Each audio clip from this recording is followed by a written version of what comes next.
The Light Between Oceans is about, I think, basically good, decent people. I think all the characters involved are good people with good intentions who make some decisions which are morally questionable, but understandable. And I think that's what the film examines. It examines maybe good people doing the wrong things for the right reasons.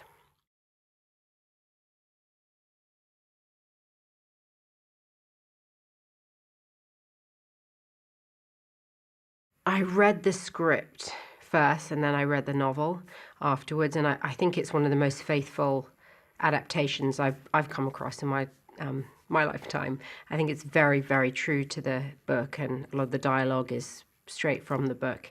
When I first read the script, I think, like everyone, I sobbed. I haven't met anyone who hasn't read the script and had a good sob. It's incredibly emotional. It just touches very raw nerves in, I think, anyone who reads it.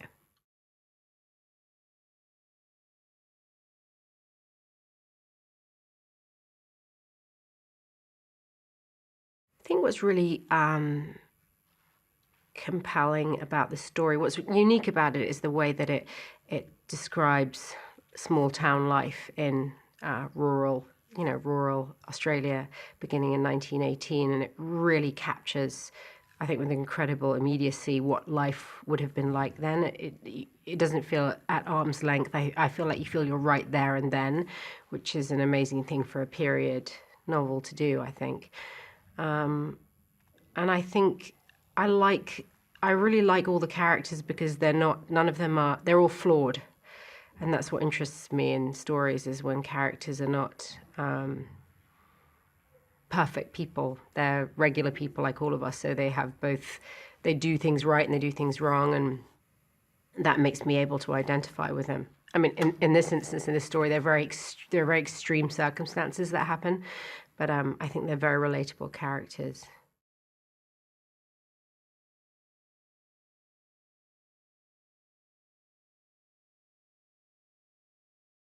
Loss is definitely a huge theme in the novel.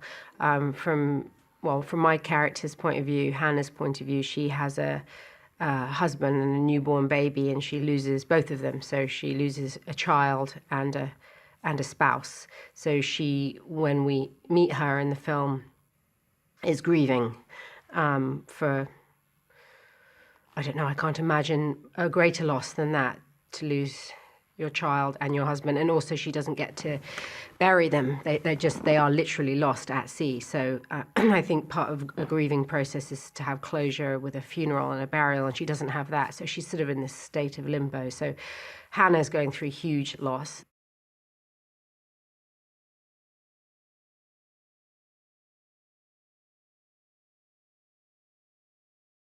Isabel and Tom also go through their loss because they raise this child and then they lose the child. So they're going through their version of loss. I think Tom's character loses, in a way, his innocence in the First World War. I think he sees such terrible things that he loses his hope and his optimism in many ways.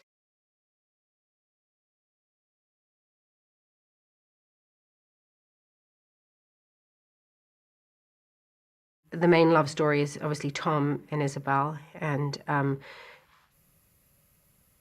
they have a huge romance. She kind of awakens his heart, which has gone a bit cold from being in the war, and she brings him back to life. And yeah, it's a beautiful love story. And for him, it would be enough for them to be the two of them, but for her, she wants it to be a three. She wants a child, and she can't have her own, and so she feels it's a miracle when she finds this baby that's actually my baby, my character's baby, but she doesn't know that.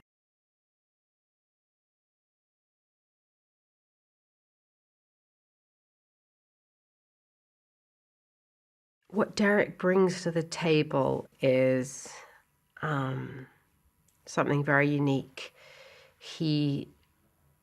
He really wants to get to a feeling of complete truth and reality, which obviously probably all actors and directors want, but he has a pretty unique way of creating things. He doesn't shout action or cut, and there are no marks on the floor for you to hit, and there are no lights, in fact, so there's no lighting. So in some ways you could be feeling more like he's shooting a documentary, and the things that are happening are really happening.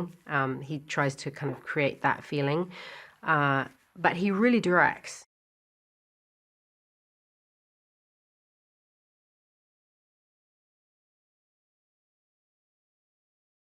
Well, I think the whole story is challenging. It's almost kind of biblical in its essence. It's a big morality tale. And I think it will divide people. There will be people who will find one character's actions inexcusable, and those who will find it completely understandable. And I think it will create debate in those that see it. And that's kind of what morality is about. Morality isn't about black and white and right and wrong. I mean, sometimes there are clear instances of that, but mostly there is a gray area in which there's humanity and empathy and understanding. And I think that's really important feeling to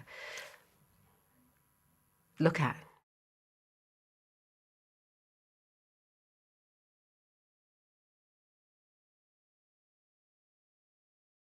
My character Hannah is going through pretty challenging times. I mean, she has moments of joy when she's falling in love and getting married and having a child and falling in love with her child, and those are all beautiful moments. I think the most beautiful moment was working with this newborn baby that was supposed to be Grace as she was just born, and it was just so magical to sit there with a newborn baby and just fall in love with this little creature.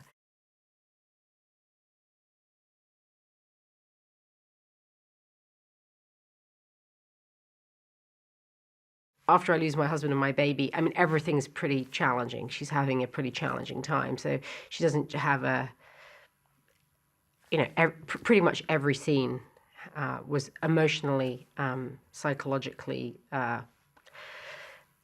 uncomfortable, because she's going through something which, yeah, it's one of probably the worst thing that could happen to a woman is to lose her child.